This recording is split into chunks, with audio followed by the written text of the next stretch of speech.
Latest updates ఎప్పటికప్పుడు పొందడానికి big TV WhatsApp channel follow అవ్వండి. లింక్ డిస్క్రిప్షన్ లో ఉంది. తాను తీసుకున్న గోతులో తానే పడుతున్నట్లు ఉంది పాకిస్తాన్ పరిస్థితి. పాముకు పాలు పోసి పెంచితే ఏం జరుగుతుందో పాక్కు ఇప్పటికైనా అర్థమైందో లేదో కానీ పాకిస్తాన్ వర్సెస్ ఆఫ్ఘనిస్తాన్గా ప్రపంచంలో మరో యుద్ధం మొదలయ్యే ఛాన్సెస్ కనిపిస్తున్నాయి. తీవ్రవాదాన్ని పెంచి పోషించిన పాక్ ఆఫ్ఘన్ల మధ్య సరిహద్దు వివాదాలు యుద్ధాన్ని అనివార్యం చేసే స్థాయికి చేరుకున్నాయి. ఇప్పటికీ భారీగా పాక్ యుద్ధ ట్యాంకులు, ఆర్మీ వాహనాల సరిహద్దు దిశగా వెళ్తున్నాయి. మరోవైపు పాక్ చర్యలపై ఆఫ్ఘన్లోని తాలిబాన్ ప్రభుత్వం తీవ్రంగా స్పందించింది. పాక్ ఓవర్ యాక్షన్ తగ్గించకపోతే భారీ మూల్యం చెల్లించుకోవాల్సి వస్తుందంటూ సీరియస్ వార్నింగ్ ఇచ్చేసింది. ఇక ఇప్పుడు ఏ క్షణమైనా మరో ప్రత్యక్ష యుద్ధం తప్పదనే సూచనలు కనిపిస్తున్నాయి.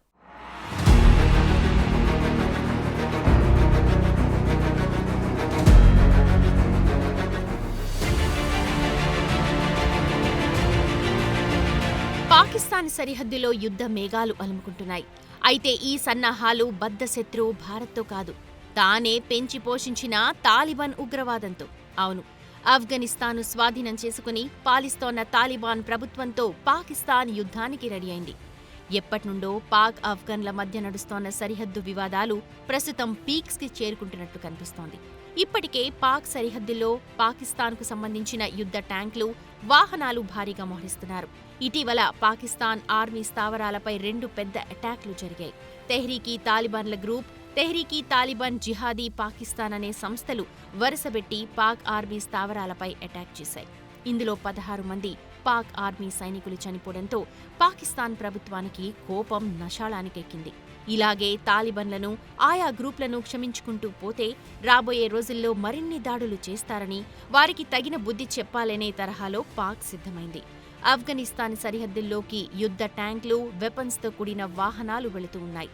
ఏ క్షణంలో అయినా పాక్ ఆఫ్ఘన్ మధ్య యుద్ధం మొదలయ్యే పరిస్థితులు కనిపిస్తున్నాయి.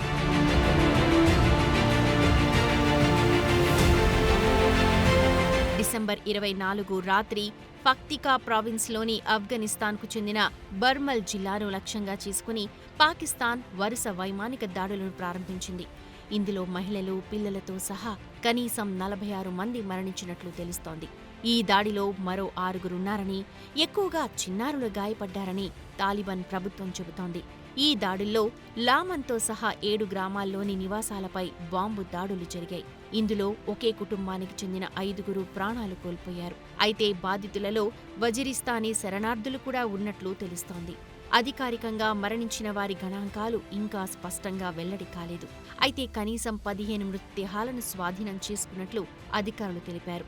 నివేదికల ప్రకారం ముర్గ్ బజార్ గ్రామంలో భారీ విధ్వంసం జరిగినట్లు తెలుస్తోంది. అయితే ఈ బాంబు దాడులకు పాకిస్తానీ జెట్ విమానాలు బాధ్యత వహించాయి. మరోవైపు ఈ వైమానిక దాడులను తాలిబాన్ రక్షణ మంత్రిత్వ శాఖ తీవ్రంగా ఖండించింది. తప్పనిసరిగా దీనికి ప్రతీకారం తీర్చుకుంటామని ప్రతిజ్ఞ చేసింది. మా భూమిని, మా సార్వభౌమత్వాన్ని రక్షించడం మా హక్కు అని తాలిబాన్ ప్రభుత్వం పేర్కొంది.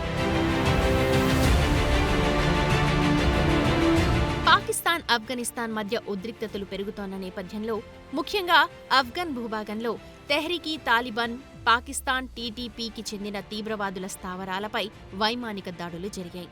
ఇటీవలి నెలలో పాక్ దళాలపై దాడులను పెంచిన టీటీపీ ఫైటర్లకు ఆఫ్ఘాన్ తాలిబాన్ ఆశ్రయం కల్పిస్తోందని పాకిస్తాన్ పదే పదే ఆరోపిస్తోంది. ప్రతిస్పందనగా ఆఫ్ఘాన్ తాలిబాన్ ఆరోపణలను ఖండించింది. అయితే ఈ తాజా దాడుల్లో ఉగ్రవాదుల్ని కాకుండా పౌరులే లక్ష్యంగా పాక్ దాడి చేసిందని ఆఫ్ఘనిస్తాన్ పేర్కొంది. అందుకే ఇస్లామిక్ ఎమిరేట్ ఆఫ్ ఆఫ్ఘనిస్తాన్ ప్రభుత్వం ఈ చర్యను అంతర్జాతీయ సూత్రాలకు వ్యతిరేకంగా జరిగిన క్రూరమైన చర్యగా పరిగణిస్తోందని వెల్లడించింది. అయితే పాకిస్తాన్ను లక్ష్యం చేసుకున్న చాలా మంది టీటీపీ నాయకులు, ఫైటర్లు ఆఫ్ఘనిస్తాన్కు పారిపోయారని, తాలిబాన్ రక్షణలో సరిహద్దు ప్రావిన్స్లలో ఆశ్రయం పొందారని పాకిస్తాన్ వాదిస్తోంది. కానీ ఆఫ్ఘాన్ అధికారులు ఈ వాదనలను ఖండిస్తున్నారు. ఈ 2 దేశాలకు సంబంధించి వాణిజ్యం, ద్వైపాక్షిక సంబంధాలపై చర్చల కోసం ఆఫ్ఘనిస్తాన్లోని పాకిస్తాన్ ప్రత్యేక ప్రతినిధి మహ్మద్ సాదిక్ కాబూల్కు వెళ్లిన వెంటనే ఈ దాడులు జరిగాయి.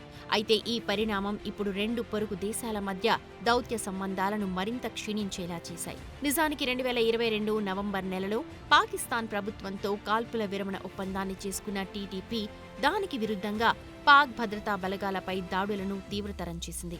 ఈ దాడులు ఇటీవలి నెలల్లో డజన్ల కొద్దీ సైనికులను చంపాయి. ఇది ఇస్లామాబాద్లో భద్రతా ఆందోళనలను మరింత పెంచింది. అయితే పాకిస్తాన్ ఆర్మీపై జరిగిన దాడికి తాలిబాన్ల ప్రభుత్వానికి ఎలాంటి సంబంధం లేదని తాలిబాన్లు చెబుతున్నారు. కానీ సరిహద్దు ఉగ్రవాదాన్ని ఇలాగే విడిచిపెడితే పాక్ ఆర్మీ సైనికుల మనోధైర్యం దెబ్బతినే అవకాశముందని పాక్ ప్రభుత్వం అధికారులు భావిస్తున్నారు. కాబట్టి ఎలాగైనా పాక్ ప్రభుత్వం కఠిన చర్యలు తీసుకోవడానికి సిద్ధమైనట్లు తెలుస్తోంది. మరి తాలిబాన్ ప్రభుత్వం వార్నింగ్ అయితే ఇచ్చింది, కానీ గ్రౌండ్ లెవెల్లో ఎలాంటి రిప్లై ఇస్తుందో అనేది ఉత్కంఠ రేపుతోంది. పాకిస్తాన్ ప్రధాని షహబాజ్ షరీఫ్ ఇప్పటికే తీవ్రమైన సవాళ్ల మధ్య ప్రభుత్వాన్ని నడుపుతున్నారు. ఈ పరిస్థితుల్లో తమ సత్తా చాటం ద్వారా ప్రభుత్వాన్ని సుస్థిరం చేసుకోవాలని ప్రధాని షరీఫ్ భావిస్తే పరిస్థితి ఉద్రిక్తంగానే మారే ప్రమాదం ఉంది. అయితే పాకిస్తాన్ యుద్ధానికి సన్నద్ధమవుతున్నప్పటికీ ఆ దేశంలో ఇప్పటికే పెట్రోల్, డీజిల్ కొరత వేధిస్తోంది. ఇలాంటి సమయంలో కేవలం ఆఫ్ఘన్లోని తాలిబాన్ల ప్రభుత్వాన్ని భయపెట్టేందుకు ఇలా చేస్తున్నారని కొంతమంది రాజకీయ విశ్లేషకులు భావిస్తున్నారు. మరీ ముఖ్యంగా పాకిస్తాన్తో యుద్ధం అనేది తాలిబాన్లకు ఛాలెంజ్ లాంటిదన్న అభిప్రాయాలు వస్తున్నాయి. ఇన్ని రోజులు ఆ దేశంలో అంతర్గతంగా దాడులు చేసిన అనుభవం తప్ప ఏ దేశంతో ప్రత్యక్ష యుద్ధం చేసిన అనుభవం తాలిబాన్లకు లేదు. ఇలాంటి పరిస్థితుల్లో పాక్ సైన్యాన్ని ఎలా ఎదుర్కొంటారో అనేది చర్చనీయాంశంగా మారింది. అయితే రెండు దేశాల మధ్య ఉన్న ఉద్రిక్తతలు పాత కథల భాగంగానే చూడాల్సి ఉంది. పాముకి పాలిచ్చి పెంచిన పాకిస్తాన్ పాములను తన పెరట్లో ఉంచుకుని అవి పక్కనున్నోళ్లని కాటేయాలని ఆశించింది. కానీ చివరికి ఆ పాములు పెరట్లో ఉన్నవారిపైనే తిరగబడ్డం స్పష్టంగా కనిపించింది. పాకిస్తాన్ పెంచి పోషించిన తాలిబాన్లు తినిపించిన చేతినే తిరిగి కొరకడానికి సిద్ధమయ్యాయి. కొన్ని నివేదికల ప్రకారం ప్రస్తుతం 15,000 మంది తాలిబాన్ సైనికులు పాకిస్తాన్ సరిహద్దు వైపు వెళుతున్నట్టు తెలుస్తోంది. ఆఫ్ఘనిస్తాన్లో తాలిబాన్ల అధికారం తిరిగి రావడానికి పాకిస్తాన్ మాజీ ప్రధానమంత్రి ఇమ్రాన్ ఖాన్ హస్తం కూడా లేకపోలేదు. అందుకే పాకిస్తాన్ ఇప్పుడు 2 రకాలుగా తాలిబాన్ల నుండి సవాళ్లను ఎదుర్కొంటోంది. ఆఫ్ఘాన్, పాకిస్తాన్ సరిహద్దు ప్రాంతాల నుండి ఇస్లామాబాద్కు వ్యతిరేకంగా పనిచేసే తెహ్రీకే తాలిబాన్, పాకిస్తాన్ టీటీపీ, ఆఫ్ఘనిస్తాన్లో అధికారంలో ఉన్న తాలిబాన్ ప్రభుత్వం. ఇవి రెండూ ఇప్పుడు పాకిస్తాన్కు కంటి మీద కునుకు లేకుండా చేస్తున్నాయి.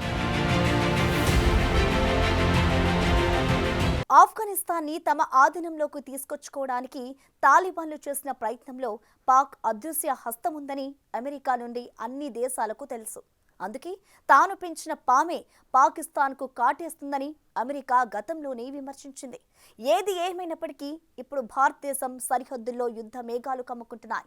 ఇటీవల కాలంలో భారత్, ఆఫ్ఘనిస్తాన్ మధ్య దౌత్య సంబంధాలు బలోపేతమవుతున్న తరుణంలో ఈ యుద్ధ పరిస్థితులు ఆందోళన కలిగిస్తున్నాయి. ఈ వాతావరణం ఆగ్నేషియా, యూరేషియా ప్రాంతంపై తీవ్ర ప్రభావాన్ని చూపించే అవకాశం కనిపిస్తోంది.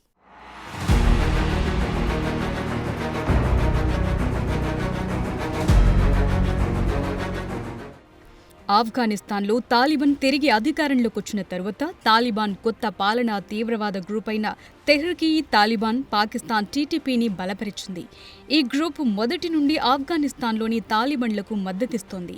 2021 నుండి 2021 మధ్య అమెరికాతో యుద్ధం సమయంలో తాలిబాన్లకు అండగా ఉంది. ఈ కారణం వల్ల టీటీపీకి తాలిబాన్ల నుండి గట్టి మద్దతుంది. ఈ గ్రూప్ తన సైన్యాన్ని పెంచుకోవటం కోసం ఆఫ్ఘనిస్తాన్, పాకిస్తాన్ సరిహద్దులోని గిరిజన బెల్ట్ నుంచి తీవ్రవాదుల్ని రిక్రూట్ చేసుకుంటోంది. అల్-ఖైదా నుంచి ఇస్లామిక్ తీవ్రవాదం, సైద్ధాంతిక మార్గాన్ని పొందిన ఈ గ్రూప్ మొదటి నుంచి అల్-ఖైదాతో సంబంధాలను కొనసాగిస్తోంది. కాగా ఈ సంస్థ కార్యకలాపాలు క్రమంగా బలపడుతుండటంతో వాటిని అరికట్టడానికి ఖైబర్ పఖ్తూన్ఖ్వాలో పాకిస్తాన్ సైనిక చర్యల్ని పెంచింది. దాంతో చాలా మంది టీటీపీ తీవ్రవాదులు పాక్ నుంచి ఆఫ్ఘనిస్తాన్కు పారిపోయారు. 2021లో ఆఫ్ఘనిస్తాన్ను తాలిబాన్ స్వాధీనం చేసుకున్న సమయంలో టీటీపీ గ్రూప్ను నిర్మూలించడానికి ఆఫ్ఘాన్ తాలిబాన్ నేతల్ని ఒప్పించే ప్రయత్నం చేసింది. అయితే ఆ ప్రయత్నం సక్సెస్ కాకపోగా వారిని రక్షించడానికి పాక్, టీటీపీ మధ్య చర్చలకు తాలిబాన్లు మధ్యవర్తిత్వం వహించారు. ఈ చర్చలో భాగంగా పాకిస్తాన్ అదుపులో ఉన్న అనేక మంది టీటీపీ తీవ్రవాద ఖైదీలు విడుదలయ్యారు. ఇందులో భాగంగానే ఇరుపక్షాల మధ్య తాత్కాలిక కాల్పుల విరమణ ఒప్పందం కూడా కుదిరింది. అయితే తీవ్రవాదాన్ని నరానా జీర్ణించుకున్న టీటీపీ పాకిస్తాన్పై తీవ్రవాద దాడులను కొనసాగించింది. ఆఫ్ఘనిస్తాన్లో దాని సోదర సంస్థ తాలిబాన్లు చేసినట్లే పాకిస్తాన్లో ఇస్లామిక్ ఎమిరేట్ను స్థాపించాలని లక్ష్యంగా టీటీపీ తన దాడుల్ని పెంచింది. ఇస్లామాబాద్కు చెందిన centre for research and security studies నివేదిక ప్రకారం 2022తో పోలిస్తే 2023లో పాకిస్తాన్లో జరిగిన ఉగ్రవాద దాడుల వల్ల 56% మరణాలు పెరిగాయి. 500 మంది భద్రతా సిబ్బందితో సహా 1500 మంది మరణించారు. ఇక ఆఫ్ఘనిస్తాన్ పాలనను సీమాంతర ఉగ్రవాదమని పాకిస్తాన్ ప్రభుత్వానికి మధ్య సంబంధాలు మరింత దెబ్బతిన్నాయి. దీంతో ఆఫ్ఘనిస్తాన్లోని తాలిబాన్ ప్రభుత్వంపై పాకిస్తాన్ వాణిజ్య పరిమితులను విధించింది. దాదాపు 5 లక్షల మంది పత్రాలు లేని ఆఫ్ఘాన్ వలసదారులను పాకిస్తాన్ నుండి నిర్మొహమాటంగా బహిష్కరించింది. దీనికి తోడు కఠినమైన వీసా విధానాన్ని ప్రవేశపెట్టింది. ఈ క్రమంలోనే టీటీపీ పైన సైనిక చర్యలను కూడా కొనసాగించింది. టీటీపీని కాబుల్ నియంత్రిస్తుందని అనుకున్న పాకిస్తాన్ అలాంటి చర్యలు ఏమీ లేకపోవడంతో ఆఫ్ఘనిస్తాన్లోని తాలిబాన్ పాలనపై విరుచుకుపడింది. నిజానికి పాకిస్తాన్ ఆఫ్ఘనిస్తాన్ మధ్య సంబంధాలు దెబ్బతినటానికి ఈ ప్రాంతంలోని తీవ్రవాద సమూహాలకు మద్దతిచ్చి పాకిస్తాన్ దీర్ఘకాల విధానం కారణమయ్యిందనటంలో సందేహం లేదు. తాలిబన్లు రెచ్చిపోవటానికి పాకిస్తాన్ సహాయపడింది. పాకిస్తాన్ ఆఫ్ఘాన్ తాలిబన్ల మధ్య సంబంధాలకు చివరికి టీటీపీ అడ్డుగా మారింది. 1990వ దశకం మధ్యకాలం నుండి సోవియట్ మద్దతుగల ఆఫ్ఘాన్ పాలనను అస్థిరపరచడానికి తాలిబన్లను పాక్ ఉసిగొల్పింది. దశాబ్దాలుగా తాలిబన్ల ఏర్పాటు, పోషణలో విమర్శలు ఎదుర్కొన్న పాకిస్తాన్ గూఢచార సంస్థ ఐఎస్ఐ ఇందులో కీలక పాత్ర పోషించింది.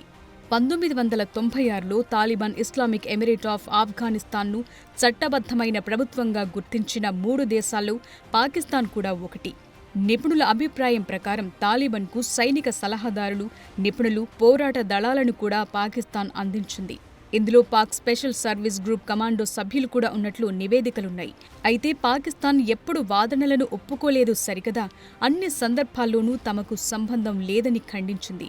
అయితే అల్-ఖైదా, ఒసామా బిన్ లాడెన్లకు తాలిబాన్ ఆతిథ్యమిచ్చిన సందర్భంలో వారికి సహాయాన్ని నిలిపివేయాలని పాకిస్తాన్పై అంతర్జాతీయ ఒత్తిడి పెరిగింది.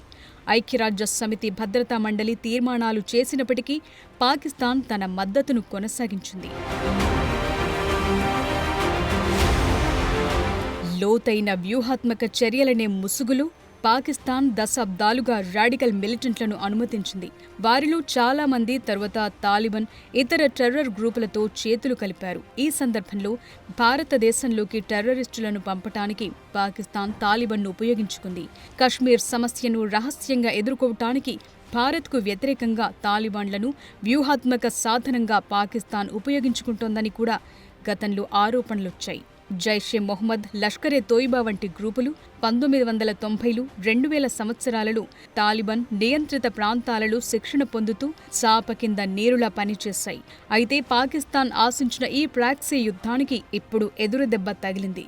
కాబుల్ కేంద్రంగా పనిచేస్తున్న పాకిస్తాన్ తాలిబాన్ గ్రూప్ తెహ్రీక్-ఈ-తాలిబాన్, పాకిస్తాన్లు కలిసి పాక్ను స్వాధీనం చేసుకోవటానికి పన్నాగం పన్నాయి. తెహ్రీక్-ఈ-తాలిబాన్ పాకిస్తాన్, ఆఫ్ఘాన్లు ప్రభుత్వం నడుపుతోన్న తాలిబాన్తో సీక్రెట్ ఫ్రెండ్షిప్ కలిగి ఉన్నట్లు తెలుస్తోంది. అందుకే ఆఫ్ఘనిస్తాన్, పాకిస్తాన్ సరిహద్దులో పరిస్థితి మరింత క్లిష్టతరంగా మారింది. పాకిస్తాన్ ఒకప్పుడు వ్యూహాత్మక ఆస్తిగా అనుకున్న తాలిబాన్ ఇప్పుడు పాకిస్తాన్ స్థిరత్వాన్ని దెబ్బతీసే శక్తిగా మారింది. నాటో, అమెరికా దళాల ఉపసంహరణతో ఆఫ్ఘనిస్తాన్లో తాలిబాన్ల ప్రభుత్వం ఏర్పడింది. అయితే అప్పటి వరకు పాకిస్తాన్ చేతుల్లో కీలుబొమ్మల్లా మారిపోయిన తాలిబాన్లు అధికారం దక్కిన దగ్గర నుండి తమ నిజ స్వరూపాన్ని చూపించాయి. నాటి పాక్ ప్రధాని ఇమ్రాన్ ఖాన్ ప్రభుత్వం, పాక్ నిఘా సంస్థ ఐఎస్ఐ ఏది చెబితే అది విన్న తాలిబాన్లు ప్లేట్ ఫిరాయించారు. ఒకప్పుడు తాలిబాన్లకు అండగా దాదాపు 10,000 మంది పాకిస్తానీ ఉగ్రవాదులు ఆఫ్ఘనిస్తాన్లోకి చొరబడ్డాయి. వీళ్లలో కొంతమంది ఎప్పటినుంచో ఆఫ్ఘనిస్తాన్లోనే ఉంటూ అమెరికా దళాలకు వ్యతిరేకంగా ఫైట్ చేశారు. తరువాతి కాలంలో తాలిబాన్లు, పాకిస్తాన్ ఉగ్రవాదులు కలిసి ఆఫ్ఘనిస్తాన్లోని భారత ఆస్తులు ధ్వంసం లక్ష్యంగా పనిచేస్తున్నారని భారత ప్రభుత్వ వర్గాలు తెలిపాయి. కాగా గడచిన 2 దశాబ్దాల్లో ఆఫ్ఘనిస్తాన్ పునర్నిర్మాణం కోసం భారత్ $3 బిలియన్ పైగా పెట్టుబడులు పెట్టింది. భారత్ సహకారంతో నిర్మించిన వాటిలో ఆఫ్ఘనిస్తాన్ పార్లమెంటు భవనం, సల్మా డ్యాం అని పిలిచే India Afghanistan friendship dam, Jaran డెలారామ్ మధ్య ఉన్న 218 కిలోమీటర్ల రోడ్డు చాలా ముఖ్యమైనవి. ఆఫ్ఘనిస్తాన్లో విద్యాభివృద్ధికి కూడా భారత్ విశేషంగా సేవలందించింది. టీచర్లకు, బోధనేతర సిబ్బందికి శిక్షణ ఇచ్చింది. ఆఫ్ఘనిస్తాన్లో $350 మిలియన్ విలువైన వివిధ ప్రాజెక్టులను కూడా భారత ప్రభుత్వం ప్రకటించింది. వీటిలో కాబుల్ నగరానికి తాగునీటి సదుపాయం కల్పించే ప్రాజెక్టు కూడా ఉంది. అయితే పాక్ వాటిపై కుట్రలు చేయగా ఇప్పుడు అదే ద్వేషం పాక్ను మింగేసే స్థాయికి చేరుకుంది.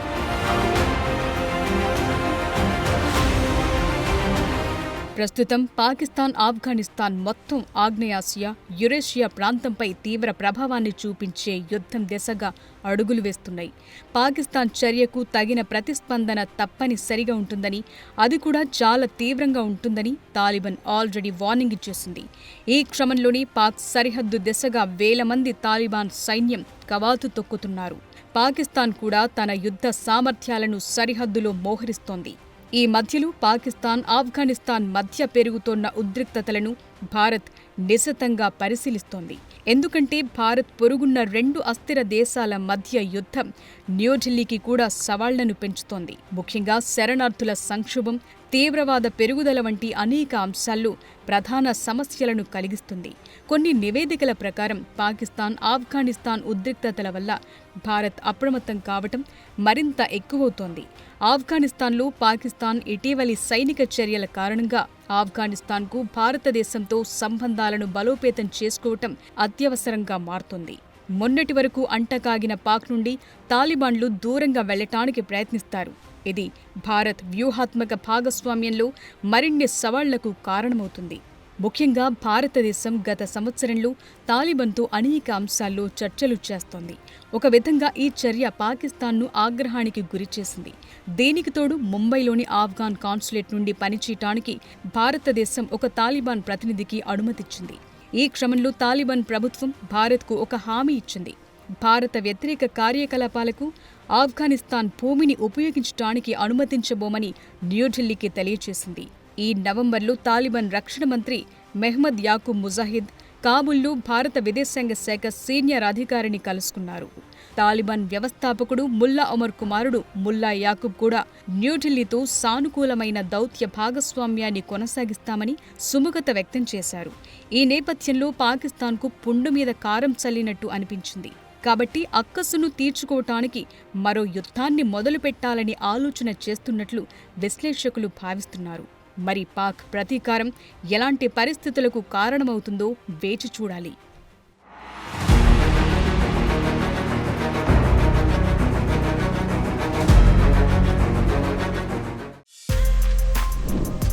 For more videos like this, subscribe Big TV channel.